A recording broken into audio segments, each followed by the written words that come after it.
Hello, children. Yes, we are finally doing Final Destination. You can tell by my voice how thrilled I am to be doing this. Um, I just woke up from a nap.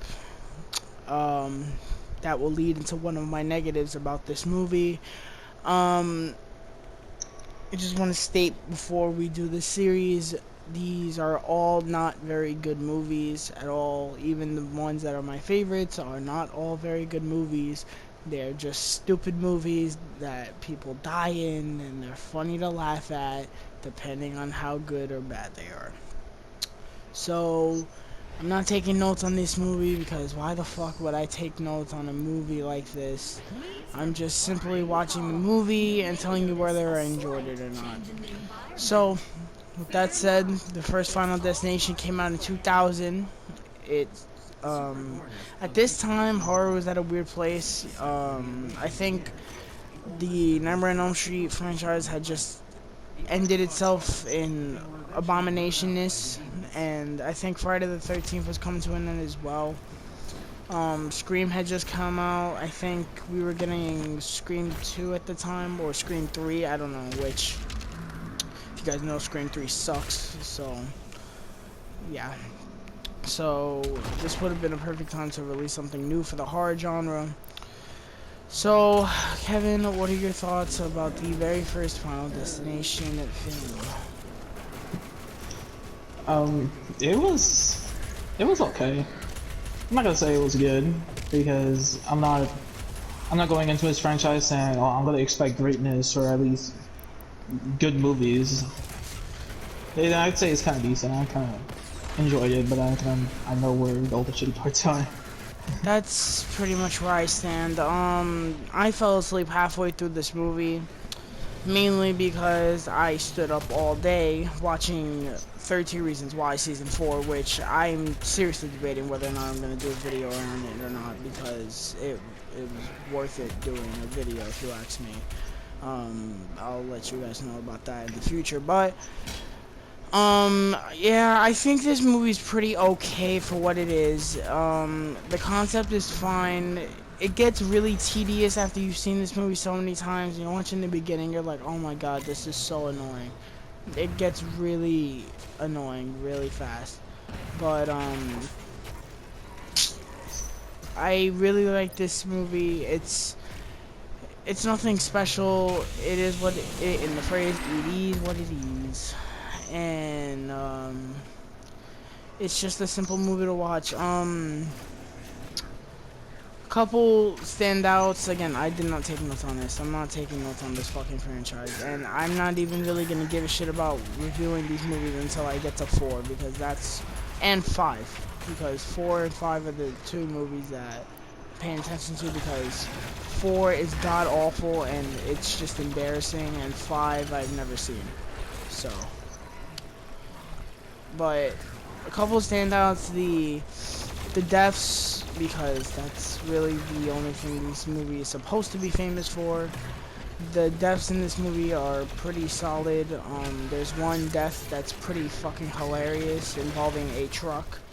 Um, I laugh so hard every time I watch this movie because it's just the funniest thing. And apparently, when they first screened this movie, people were like freaked out when that part happened, which I find funny. Um, which I can understand because it comes out of nowhere.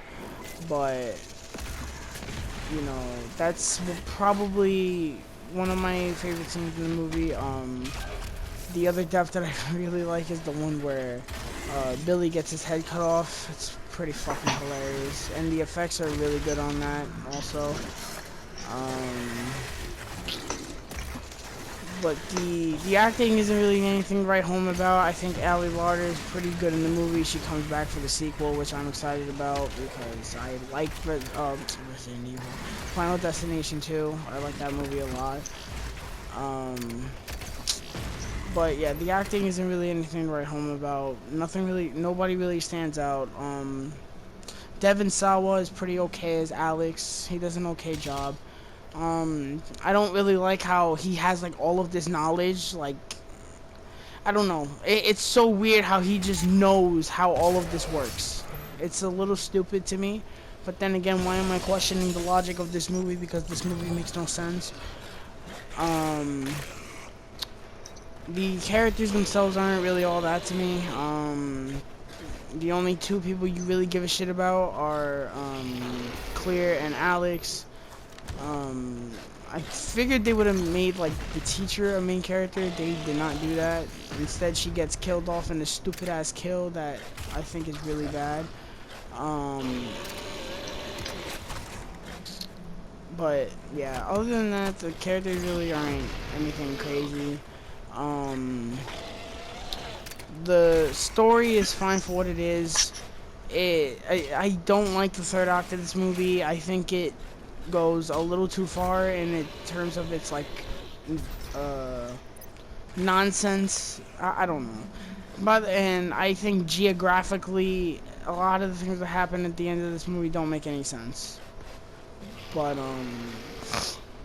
the only thing to me that makes sense in the third act is how Alex stops the thing, the path or whatever. But also, I don't like when, oh my god, his fucking friend, I don't even know his name, and I don't have the energy to look up his name. The one that dies in the bathtub, I don't, it shows up there that when death comes, it's like this black puddle, this black smoke or some shit. It looks fucking stupid. It looks goofy, and I really don't like it. The same thing happens when the teacher dies. It looks really stupid, but then it goes away. Um, I say my least favorite scene in the movie was when the teacher died. I think that death scene was fucking retarded. It was like a Looney Tunes episode of just, oh no, she did this, then this happens, then this happens. Oh no, it was stupid. I really did not like that. Other than that, I don't really have a least favorite scene because this movie. Another negative I have is that the first act is kind of really boring. The setup is fine for what it is, but I'm not really a fan of the first act at all. You know, I had the experience I had with the rewatch is the experience that I had when I first saw the movie. I watched it, I fell asleep in the first act, woke up, and finished the movie. That's exactly what happened when I watched this movie again tonight. I watched the first act, I was like, oh no, I can't do this, I'm stopping this. I stopped it, fell asleep, woke up, finished the movie. But, you know, as a first movie, it's not that bad, but I would say there's better movies in this franchise. You have anything else to add to this crap? Nah, but when I first saw the movie, I really enjoyed the concept. Just like, oh, you escape death, but death just comes back at you. Yeah. Favorite death scene and least favorite death scene for you, Kevin? My favorite death scene was, I think his name was Billy when he gets his head cut off, because it was just fucking hilarious. It was like, you're dead! And then he dies. And I have to agree with you, the worst death was the teacher, because it was like, so many things happen just to have her get stabbed. You know, you would think that with the house on fire, it would be a lot more intense or something like that. I don't know. I guess that's gonna do it. Listen, again, guys, we told you we're not going crazy on these reviews. We're just gonna give you them straightforward because there's really nothing to these movies. They're an hour and a half each for the most part. They're just stupid fun movies, and that's it. Sooner rather than later, we're gonna give you a review for Final Destination 2, which I am very excited for because I actually like that movie. And most of these reviews are going to be pretty decent, except for Final Destination 4. Oh my god. I'm not excited for that, but that is coming later. Until then, Stay safe, you guys. Please leave a like and subscribe if you haven't already, and look out for the other Final Destination reviews coming soon. And also check out the reviews for the Dark Knight trilogy live on the channel right now. And again, just stay safe and see you.